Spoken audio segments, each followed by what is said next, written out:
Hey everyone, and welcome to an attempt at a new thing that I might do from time to time, or every day even, daily movie news.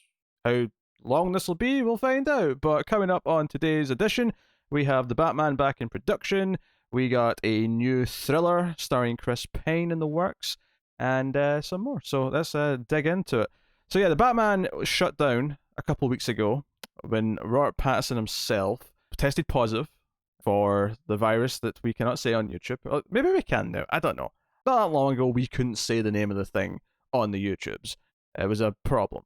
But anyway, he tested positive, and the production shut down for 2 weeks. I'll be honest, I did not realize it had already been 2 weeks since that time.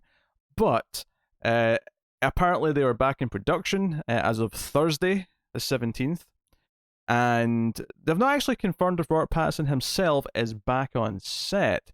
However, given that he's the lead character, it would make sense. It would also make sense because it's been 2 weeks since he tested positive, which is typically the amount of time, as I understand it.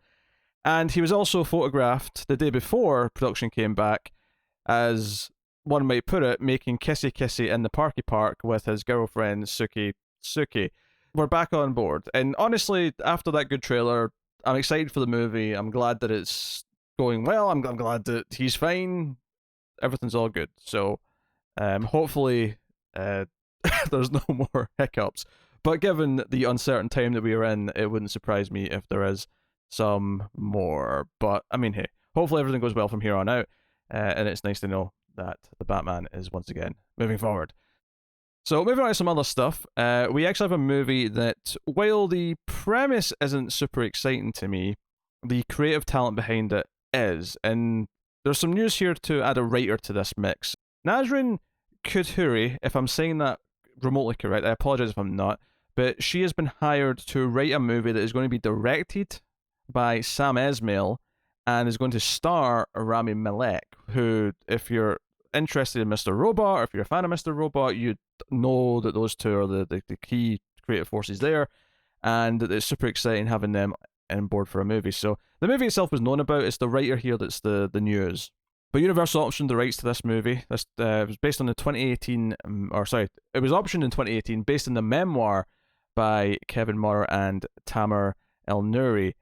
And this is actually about so here's the full title of the book is this. This basically gives you the full gist of it as it is.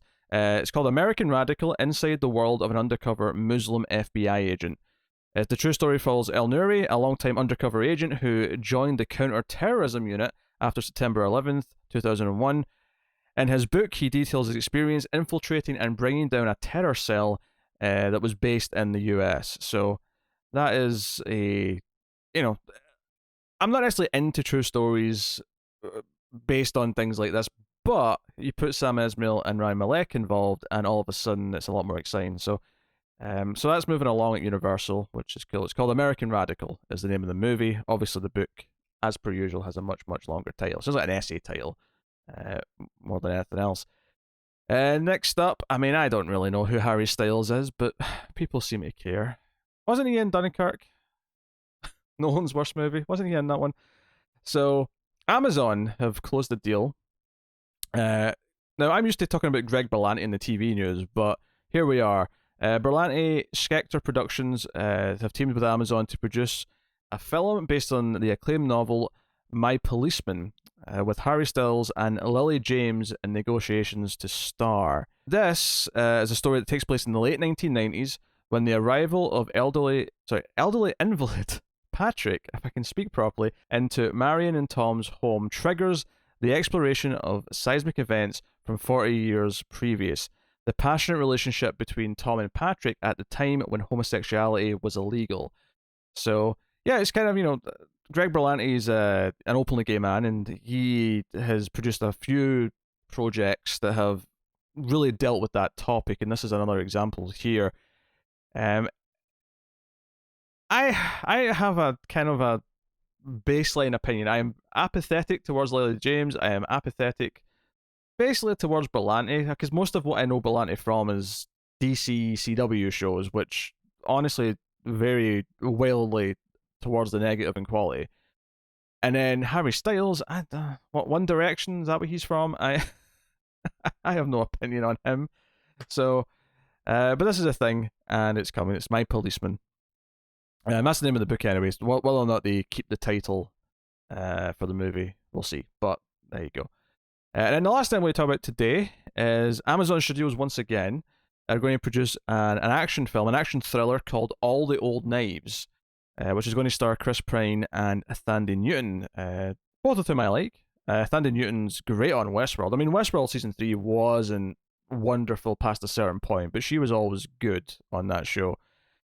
So it's based on the acclaimed novel of the same title by Olin Steinhauer, and it's been adapted. Who also adapted the screenplay, same writer. So the novelist did his own screenplay, which is cool. And they've also tapped Janice Metz, who directed episodes of 000 for Amazon, to direct the film. So I'm not familiar with that show, but there you go. That's cool. So the story is set in the town of Carmel by the Sea and follows ex-lovers, one a CIA spy and one an ex-spy, meet over dinner to reminisce about their time together at Vienna Station. The conversation moves inevitably to the disastrous hijacking of Royal Jordanian Flight 127, which ended in the deaths of all on board. That failure haunts the CIA to this day, and Henry has come to Carmel to close the book on that chapter of his life. As they parry flirting over California cuisine, it becomes clear that one of them is not going to survive the meal.